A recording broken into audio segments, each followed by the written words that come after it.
Ay nako, breaking news! Nako po, ito, mukhang yata delikado ngayon ang sitwasyon. Ito sinasabi natin ngayon mga kamunting kalaman, no? Na kung sakaling umamin na lang sana talaga kay Senator Marcoleta ang mga ito, hindi na magkakaroon ganito pang pag-raid-raid na ganito. Kasi alam niyo naman kasi, sabi niya kalabanin mo na lahat, wag lang ang gobyerno. Dahil pag kinalaban mo ang gobyerno, yung kahit hindi mo mali, gagawin mali. Hindi kasi, tapos yung lahat ng pabor, wala sa'yo. Kasi lahat ng taong bayan, galit sa'yo. Diba? O ngayon po, ito, pag-uusapan natin ngayon. Yung di umano luxury cars ay, hindi yata nakita yung mga Rolls Royce, yung mga luxury car na talagang mamahalin. No? Itinago yata. No? At mukhang hahatakin yata yung mga sasakyan, mga kamunti. No? Talagang napaghandaan po.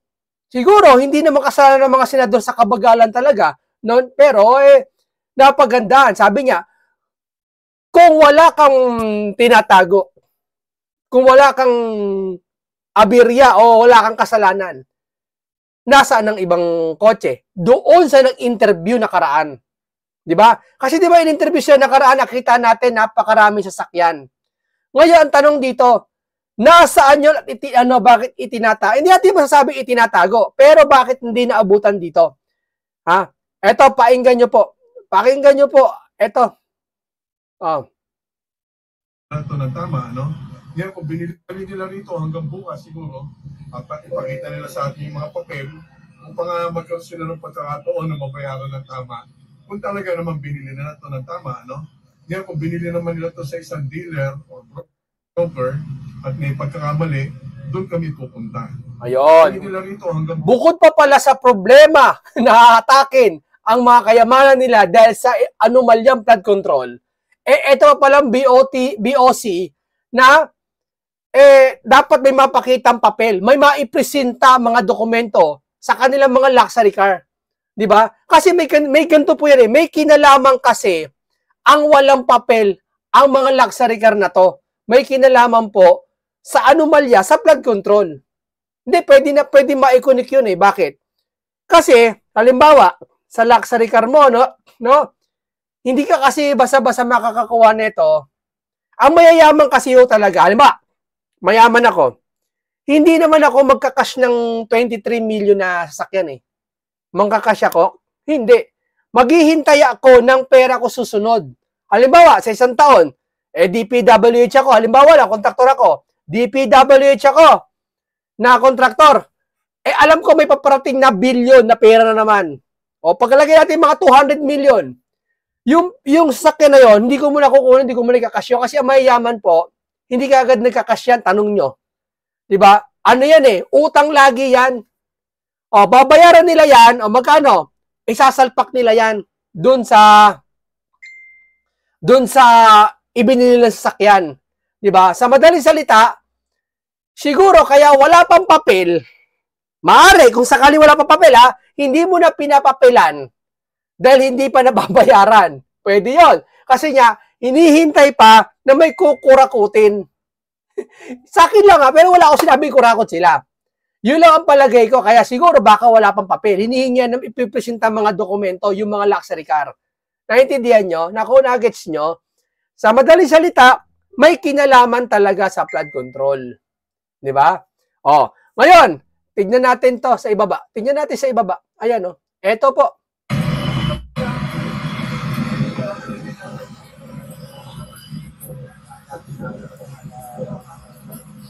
Pinasok po nila ng mga otoridad.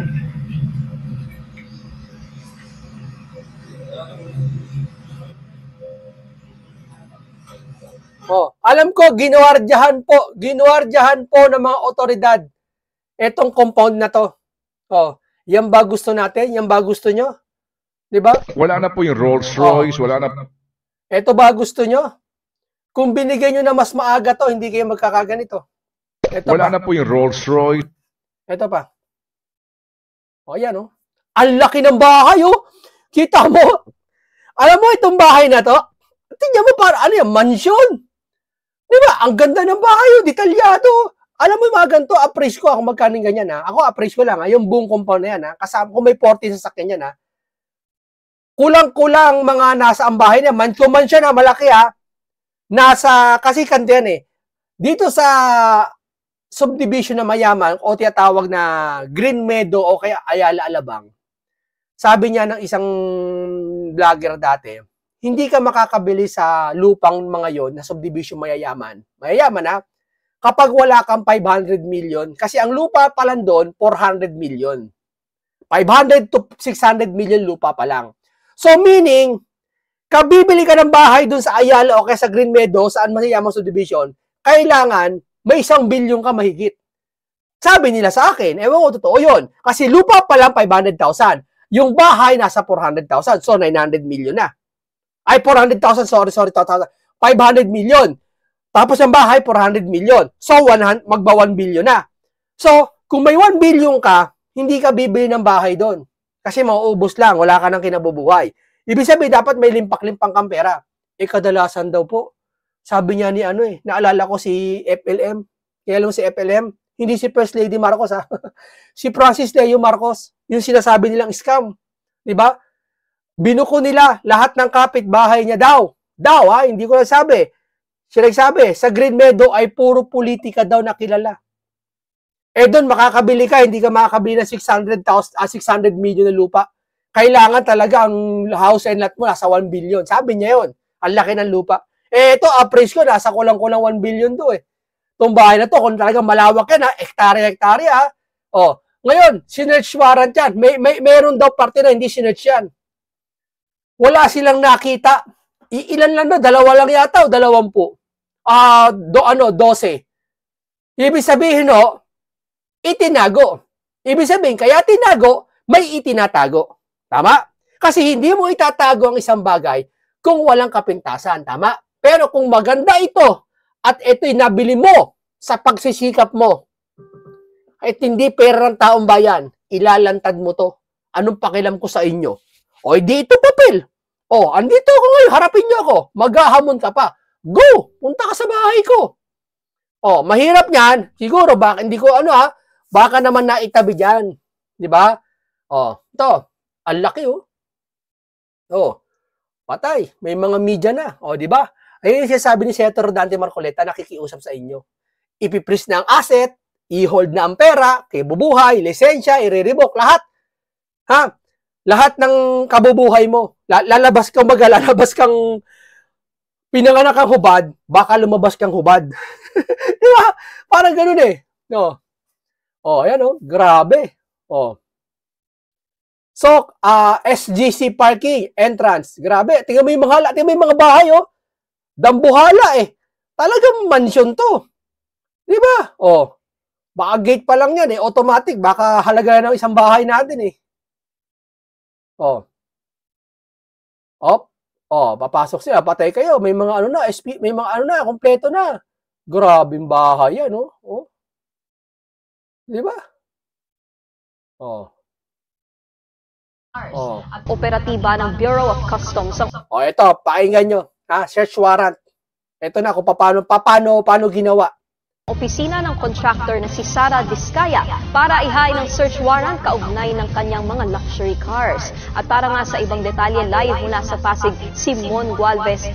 Mon, ano bang nadatnan ng VOC dyan at ilan sa mga pinaghahanap na luxury cars ang nakita nila? Nikki, nagpapatuloy sa ngayon ang paghahain ng search warrant ng Bureau of Customs dito sa tanggapan ng St. Gerard Construction na pagmamayari nga ng pamilya Vizcaya. According sa dokumentong hawak ng Bureau of Customs, 12 na mga luxury vehicles yung kanilang hinahanap at binabantayan dito sa pagmamayari nga ng mga Vizcaya na pinaghihinalaan na walang nakuhang verification ng import entry. Ibig sabihin, may probable cause na baka hindi nabayaran ng tama yung mga import duties and taxes. Hindi niya kasi babayaran kagad yan siguro. Sabi ko nga sa inyo kanina, may kinalaman kasi yan. Sabi ko nga sa iyo, pag mayaman ka lang, hindi ka bibili ba? Ang pera mo, halimbawa 200 million, maliban nila kasi yaman mo si Ramon Ang, o kasi yaman mo si Manny Pacquiao, o kaya si Chavit Singson, yan po pwede yan. Talagang illegal niya yan. Pero kung halimbawa, ang pera mo, artificial lang. May mga artificial na pera lang. Hindi yung literal na artificial. Halimbawa, yung kikitain mo na alam mong hindi mo paghihirapan. Galing ito sa isang one-time, big time. Boom! Na malaking pera. Halimbawa, sa gobyerno. Hindi ko siya sabi kayo to, Ma'am Diskaya. Ini-example ko lang senaryo para yung mga nakikinig alam. Halimbawa, may isang sa akin pa lang may isang mayaman. Hindi siya bibili ng, maliban lang kung Manny Pacquiao, mayaman ka lang, ang pera mo is 200 million lang. Hindi ka bibili ng luxury car, nagkakalaga ng 40 million. Kasi mauubusan ka. Ang gagawin mo, hindi ka rin pwede bumili ng luxury car na hulugan. Kasi laki nito, kasi ang business mo, halimbawa, convenience store lang, maliit lang. O kaya, may car wash ka lang na malaki ng konti. Hindi kakayanin. Di ba? Pero kung kagawin mo, sige, huhulugan ko munang kalahati bago susunod ang kalahati. Magagawa lang yon kapag may proyekto ka na malaki. Alin? Yung kikitain mo sa DPWH? Pwede! Di ba? Itinuturo ng mga sasakyan na ito sa pagtatago na maaari, haka lang, tsorya lang, na talagang may sinakasangkutan na flood control. Nagets nyo ba yung essence ng sitwasyon? Dapat kasi mapagmatsyag tayo maging matalino tayo sa ganitong sitwasyon Sa mga oras na ito, dumating na rin dito si Bureau of Customs Commissioner Ariel Nepomuceno para nga tignan at puntahan personal itong pinaka-compound ng mga pagmamayari nga ng Diskaya. Lahat ata ng media dyan 12 lamang mula sa 28 na nabanggit ng mga Diskaya na pagmamayari nila ang titignan pa lamang ngayon ng Bureau of Customs. Ito ay para nga talaga matutukan na malabanan yung smuggling at masigurong tama yung pagkolekta ng duties and taxes alinsunod sa Customs Modernization and Tariff Act. Sabi ng Bureau of Customs, 2 beses na daw nag-attempt kagabi ang kanilang mga tauhan sa paghahain ng search warrant pero hindi ito natuloy at nagpatupad na lamang ng maximum tolerance kaya ipinagpaliban at ituloy na lamang ngayong umaga. Nakabantay sarado rin dito ang iba't ibang mga tauhan ng Highway Patrol Group ng PNP, ng Philippine National Police, ng Philippine Coast Guard at syempre ng Customs Police. Nikki. Tamo, kung wala kang tinatago dyan, ba't nasa yung mga sakyan? Hindi, tignan natin bukas. Binibigyan ata siya ng palugit hanggang September 3. Diba? Kung malinis kayo, dapat di kayo magtatago ng ganito.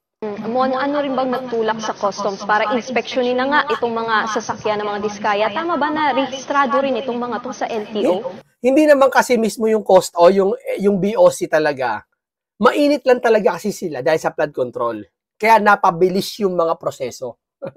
Diba? Kaya nga sabi ko sa inyo kahit siguro sa simpleng bakery bumili kayo. Bumili sila, yung mga kontraktor na sangkot bumili sa simpleng bakery. Baka pag nakilala sila ng panadero, batuin sila ng tinapay Huwag na silang pagbayarin Di na. Diba? Baka mainis sa kanila Alam mo yon, yung inis ng tao kasi hindi nila makuha yung katarungan nila. Diba? Lalo na yung mga binabaha. Ngayon walang baha ngayon kasi walang ulan. Pero mamaya-maya agad-agad dyan, mga ilang linggo, ayan na naman. Diba? Inis na inis sila. Kaya ito mga to, siguro yung BOC, di natin alam, diba? Mas lalong uminit, mas mabilis yung proseso. Diba? Kahit ba iniimbestigahan nga ng BOC? Yun nga, yung sabi natin kanina, Nikki, 12 sa hawak na dokumento ng Bureau of Customs, meron daw na nalaman sila na walang nakuwang verification ng import entry. Ito yung 12 luxury vehicles. Smug, ibig sabihin, smug. Na posibleng probable cause na baka hindi nga raw nabayaran ng tama yung mga import duties and taxes. So yung gaganda na sasakyan, in relation sa mga registrations sa LTO, that we will find out after nang ginagawa pa rin nila ngayon na search warrant dito nga sa loob ng compound ng St. Gerard Construction. Nikki. Grabe, tingnan mo naman, nagkakalaga ng mga 11 million to 20 million. Yung iba nasa 40 million nawawala. Di ba? Baka may Ferrari pa yan Hindi malabo. Sabi ko nga sa inyo, pag mayaman kayo, mayaman ka, sobrang yaman mo na, naikot mo na buong mundo. Lahat na nasa'yo. Lahat ng kagamitan, nabili mo na. Mga damit, nasuot mo na. Mga bag, lahat, okay, lahat nasa sa'yo na.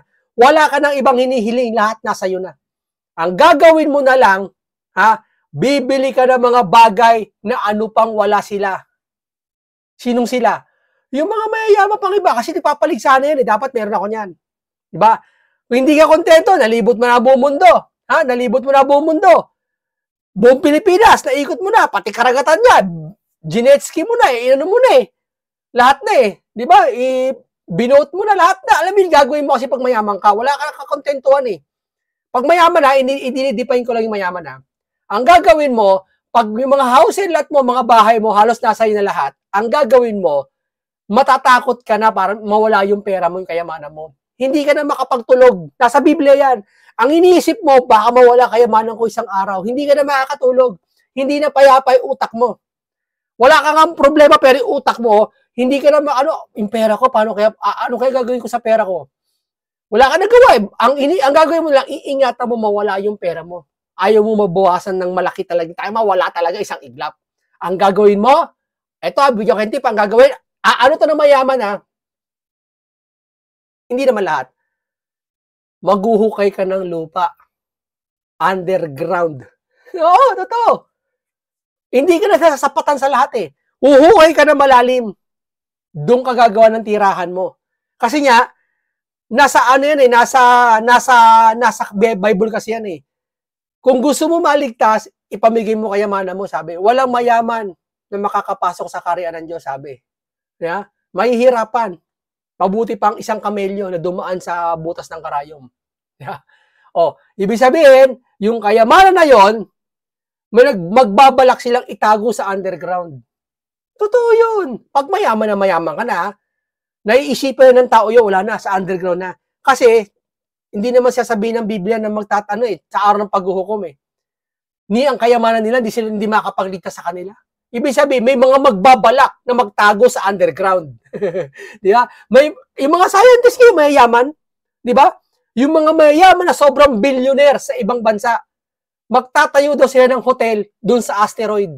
Shipin mo kung naiisip nila, sobrang yaman nila. Pupondohan daw ng bansa na yon. Magtatayo sila ng isang malaking hotel. Ikakabit daw sa asteroid. Ngayon, gagawa daw sila ng malaking hukay sa ilalim ng lupa. Kahit daw mga paghuhukom, di kaya silang tibagin. Di ba? Underground na sila lang. Ganon din mayaman. Kaya ang tip ko lang po, tingnan nyo po baka may underground yan. Kasi kung gano'ng kalawak at gano'ng aganda yan, lahat po ng halos mayayaman may underground po. Kasi safe po sa lindol yan, safe po sa lahat yan. Diba? Kahit sa baha nga, hindi niya papasukin yan kung talagang maganda yung pagkakagawa Diba? Tuloy. And Mon, ilan ba dun sa mga pinaghahanap nila na 12 ang nakita nila? Sa ngayon, wala pang eksaktong figures na binibigay ang Bureau of Customs. Rolls Royce, Dahil talagang hindi pinapayagan ng media sa loob ng compound. Pero nakordonan na yung ibang bahagi ng parking area. So may mga nakita na sila dito na mga possible na out of the 12, meron na sila mga nakordonan na mga vehicles or luxury vehicles sa loob. Pero yung eksaktong figures, mamaya alamin natin mula mismo kay Commissioner Ariel Nepomuceno na kararating lamang ngayon dito sa area. Nikki. Mon, sige panghuli na lang. Ano bang susunod na hakbang ng BOC? Kanina nabanggit mo na ang in question naman dito ay yung taxes. Kapag ba nabayaran ang mga taxes ay okay na? Kung sakasakaling napatunayan na hindi nga ito dumaan sa tamang proseso at talagang hindi nga ito nakapagbayad ng mga import duties and taxes, may possibility na hatakin ang mga sasakyan nito dahil paglabag nga yan sa Customs Modernization and Tariff Act. Nako, hatakin po. Nako, sakit niyan. Hatakin. Sabagay, baliwala yan, barya lang yan. Hatakin. Ang masakit niyan, yung sinabi ni Senator Marcoleta, na ipipris yung mga asset. Kukunin yung mga ari-arian, pantatapat doon sa mga ginawang kapalpakan. Di ba? Yun ang mahirap dyan.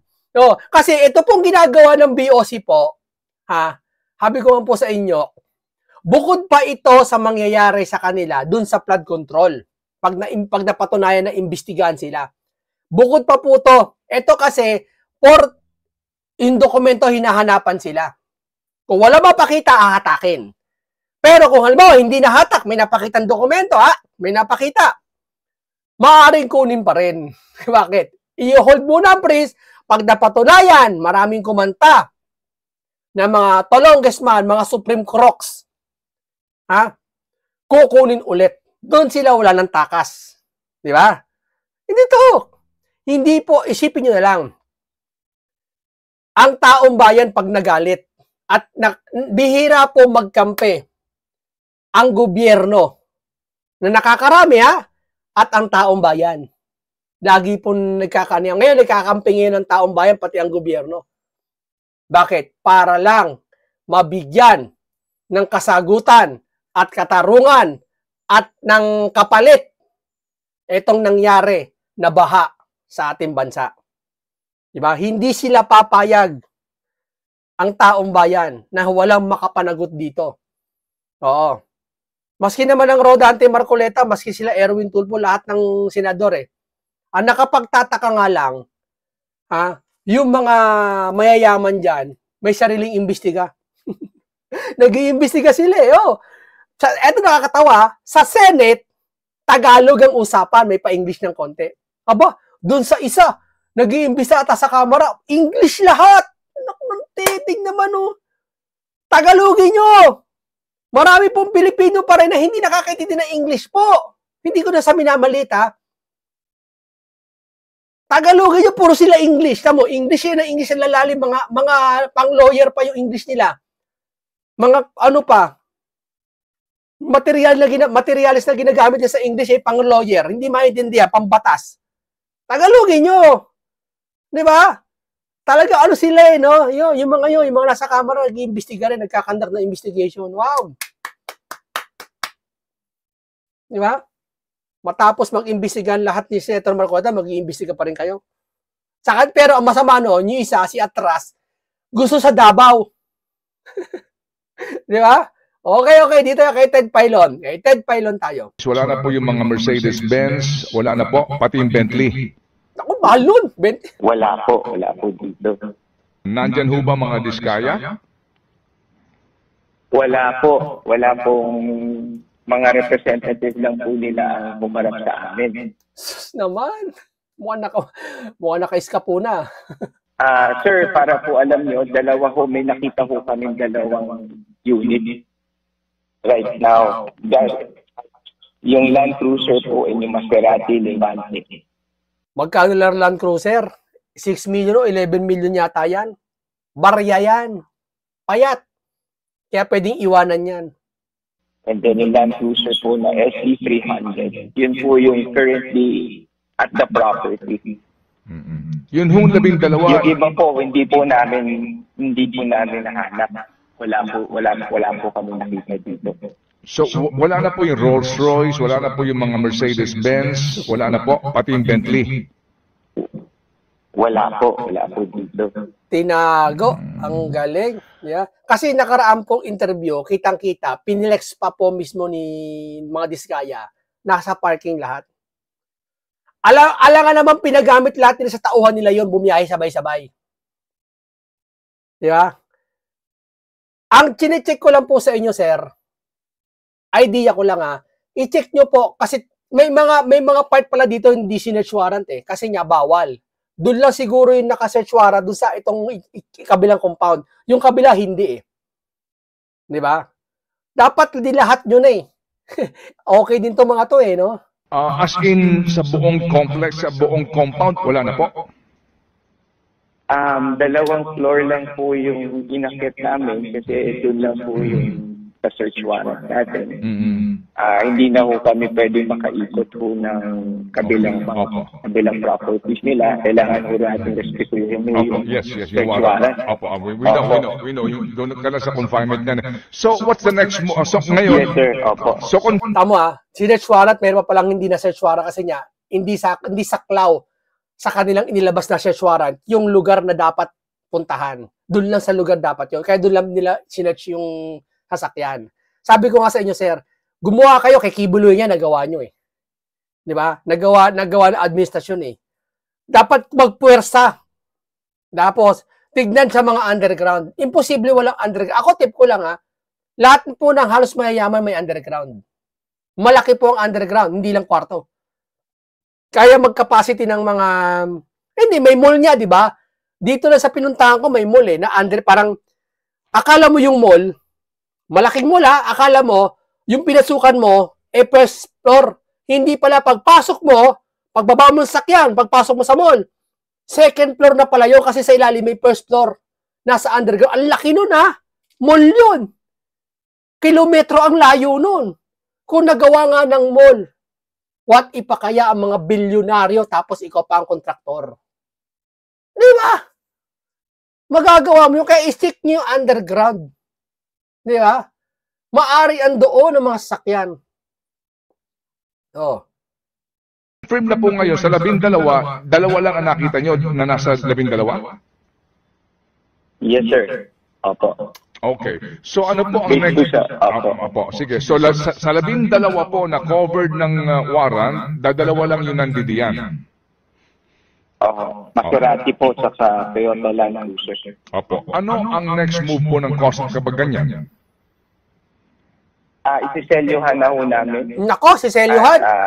Pag-iwan na ho kami ng poposting tao, then i-verify na ho namin ang dokumento. Aantayin ho natin yung kung may maisusunod sila na proof of payment, certificate of payment. Okay. Opo. And then so, doon lang, hintayin po muna natin yung mga dokumento nila. Napakadali lang yan eh. Oh. Pahingi mo yung mga plate number, i-check mo sa LTO kung naka-register, naka-ano lahat. Ganun kasimple lang yan eh. Oh. Yeah? O ngayon, ano na mangyayari po? Uhulihin na po itong mga to. Di ba? Kabi-kabila po yung problema nila ngayon eh. Flood control, BOC, tax na to. Yeah? Kaya talaga, hindi mo ito, basahin natin yung mga comment na nila. Tignan mo, galit na galit ang taong bayan sa pinagagawa ng mga kontraktor na to. Imagine ha, wala naman umaamin pa rin hanggang ngayon. Basahin natin to. Ayan na mga diskaya, tinuruan na kayo ng lusot nyo. Kung binili nyo raw sa dealer or broker, doon sila pupunta. Diyos mio, ganyan na ba mag-imbestiga ang gobyerno ngayon? Tinuturuan nyo kung paano lumusot yung mga animal? Ngayon, palang kausap na nila mga dealer at broker, nasasalo sa kanila naman, Ang hirap kasi sa mga investigasyon ngayon, mag-iimbestiga ka. Magpa-publicity ka. Magpapakamera ka. Na, ito, ganito, magdadaldal ka sa camera sa media. Ganito dapat gawin nila. Kung wala silang ganito, kumuha silang ganito. Para ba nangyayari, binibigyan natin sila lusot, paano milyonaryo nga yan, halimbawa yung mga bilyonaryo? Kung halimbawa nababayaran pala at mga broker-dealer, bayaran ng tagi 100 milyon. Hindi 100 milyon, 20 milyon. Kakagat eh. Kayo naman dapat pag nagmabalita kayo, kung ano lang ang dapat, may ano kayo, may scoop kayo. Halimbawa, pinasok po namin, wala eh. Pag tinanong ng media, ano po ba mga dapat hakbang na gagawin? Hindi po namin ihayag muna. Sikreto lang. Wala eh. Gusto lahat, bida eh. Di ba? Dapat di mo hinahayag. Tama, sinabi na ito eh. Parang tinuruan niya lusot. Di ba? Ulitin natin. Hindi nila rito hanggang bukas siguro, ipakita nila sa atin yung mga papel upang magkaroon sila ng pagkakataon na mabayaran ng tama. Kung talaga naman binili nila ito ng tama, Yan, kung binili naman nila ito sa isang dealer o broker at may pagkakamali, doon kami pupunta. Tamo, doon kami pupunta. Di syempre, sinabi mo ngayon, may mga tao yan, isang text lang. Sir, nanonood naman kayo ng pelikula, nangyayari yan eh. Pagkasabi mo ngayon, mabilis yung isang text lang sa messenger, gano'ng kabilis yun? Dealer, alam mo na. Sige ma'am, alam mo namin. Di pupuntahan yung dealer. Okay na. Di ba? Sir naman. Di ba? Sir naman. Ba't hihintayin pa ang mga dokumento? Bukas nandyan na kayo. I-match nyo na ang mga nakita sa sakit at records nyo. Huwag na kayo aalis dyan hanggang di pa tapos ang operasyon nyo. Marami pang mangyayari hanggang bukas. Kaya nga eh. Di ba? Ang lulupit. Sabi ko sa inyo, mga kababayan, pag talaga dapat mag-aalmusal ka, dapat busog na busog ka lagi sa umaga para hindi kulang ka sa utak. Hindi ko lang ako sinasabi pang lahatan yun Ito, basa natin post niya. Lahat ng mga project na ang ghost at lahat ng mga substandard sa flood control na sila ang nakapangalan, kailangan nilang pagbayaran ang lahat ng napakaraming binawian ng buhay. Madaming mga investment ng mga pangkaraniwang tao ang nasira, napahamak ang lahat ng mga naipundar dahil na nakasarili nilang highadikain. Kaawa-awa mga taxpayer na nagsasuffer sa mga ganid na pera. Panginoon, ang will nyo po ang masusunod. Maisip po sana nila na mali sila. Need nila ibalik tao bayan tunay na kaginhawaan dahil sa dugyot pawis ng tax na binabayad ng mga simpleng mamamayan na nagpapahamak dahil sa kasakiman ng mga mataas na nasa pwesto. Nako. Alam nyo itong mga to, pag ikaw sakim ka na, kilala mo lang ang Diyos, pero hindi mo siya sinusunod, tandaan mo yan. Si Kristo nga pinako ng mga Hudyo di ba? Ipinako di ba? Kasi mga ngayon, yung mga ganyang kontraktor, mga kontraktor na sangkot sa sa mga flood control na ghost mga makabagong Hudyo yan. Na hindi Hudyo, mga hintil pala. Yung mga galit kay Kristo din. No? Oh. Kaya huwag siya sabihin na walang konsensya yung mga yan. No? Oh, maganda na kayo. Di ba? Oh, maraming salamat po sa inyo. Mabuhay lahat kayo.